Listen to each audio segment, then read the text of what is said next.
Hello बच्चों, आइए इस प्रश्न को पढ़ते हैं। समय t व एक कण का वेग v है, उसका समीकरण दिया गया है v बराबर ए टी धन b भागे t प्लस टी धन c।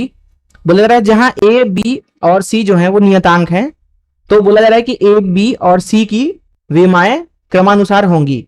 पहला ऑप्शन है एल टी की घात ऋण 2 एल और t, दूसरा ऑप्शन है एल की घात 2 t और एल टी की घात 2, तीसरा ऑप्शन है एल टी की घात ऋण 1 एल टी और l, अंतिम ऑप्शन है एल एल टी और टी की घात 2। आइए इस प्रश्न की मुख्य अवधारणा की चर्चा करें।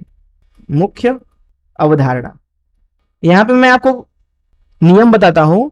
नियम यह है कि आप दो भौतिक राशियों को तभी जोड़ सकते हैं जब उनकी विमाएं समान हो। अर्थात मान लीजिए हमारे पास में एक समीकरण है a बराबर b धन c। इस अवस्था में तो यहाँ इस समीकरण से दो चीजें सीखने लायक है। पहला, अगर ये दोनों बराबर हैं अर्थात b धन c और a, तो इन दोनों की विमाएं बराबर होनी चाहिए, अर्थात जो a की विमा होगी वही बराबर होगी b धन c की विमा। दूसरी चीज सीखने लायक यह है कि क्योंकि यहाँ पे b और c आपस में जुड़ रहे हैं, इसलिए दोनों ये भौतिक राशियां समान तरह की होनी चाहिए। अर्थात अगर b किलोग्राम हुआ तो c भी किलोग्राम होना चाहिए। जैसा कि आप सोच भी सकते हैं कि अगर आप कभी आप किलोग्राम को मीटर के साथ जोड़ सकते हैं? कभी नहीं। तो किलोग्राम जब कभी मीटर के साथ नहीं जुड़ सकता है, किलोग्राम केवल किलोग्राम के साथ ही जुड़ेगा, मीटर केवल मीटर के साथ जुड़ेगा, सेकंड केवल सेकंड के साथ जुड़ेगा। इसलिए बी और सी जो है यहाँ पे जुड़ रही है अथवा घट रही है, मान लीजिए यहाँ घट भी हो तो यहाँ पे आप घट भी सकती हैं। ये तो ये भौतिक राशियां समान होनी चाहिए, जिसका मतलब हम बोल सकते हैं कि जो बी की विमा होगी वही विमा होगी सी की। तो इस मुख्य अवधारणा का इस्तेमाल करके आइए अब इस प्रश्न को हल करें। यहां पर हमें एक समीकरण दिया गया है, गति बराबर ए गुणे टी धन बी भागे टी धन सी। अब यहां पे ए टी बी भागे टी धन सी और v, इन तीनों की विमाएं बराबर होनी चाहिए। जैसा कि मुख्य उदाहरण देखा तो v की विमा बराबर हो जाएगी ए टी के विमा के, जिसका मतलब यह है कि जो यहाँ पे a की विमा हो जाएगी वह हो जाएगी v की विमा भागे समय की विमा। v की विमा होती है l, t की घात ऋण 1, समय की विमा होती है t। तो यहां से जो एक आपको विमा मिलेगा वो मिल रहा है l t की घात ऋण 2।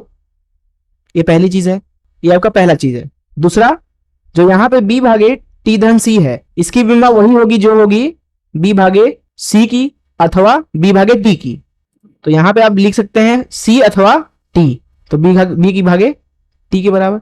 और ये बराबर होना चाहिए दरअसल ए टी अथवा v की विमा के, जिसका मतलब है कि यहाँ पे मिलेगा आपको v की जगह पे एल टी की घात ऋण 1 डाल सकते हैं, तो ये बराबर होगा b की विमा भागे c की विमा, जो कि बराबर होगा b की विमा भागे t की विमा, जो कि t होती है समय। तो इसलिए यहां से हम b की विमा बोल सकते हैं, b की विमा हो जाएगी एल टी की घात ऋण 1 गुणे t, जो कि होगा l के बराबर। तो ये हो गया b की विमा। अब हम यहाँ पे अगर इस वाले संबंध का इस्तेमाल करें तो c का विमा निकाल सकते हैं। यहां से जो c की विमा हो जाएगी वो हो जाएगी c की विमा बराबर b की विमा भागे एल टी की घात ऋण 1 की विमा, ये हो जाएगी c की विमा। b की विमा जो कि हमने निकाल रखा है l है भागे एल टी की घात ऋण 1, जिसका मतलब है कि जो c की विमा है वो वही है जो समय की विमा है। तो ये हो गया c की विमा, ये हो गया b की विमा और ये हो गया a की विमा। आइए देखिए कौन सा ऑप्शन सही है। जैसा कि यहाँ पे आप देख सकते हैं कि पहला ही ऑप्शन यहाँ पे सही होना चाहिए। मैं आशा करता हूँ कि आपको इस प्रश्न का हल जरूर समझ में आया होगा। धन्यवाद।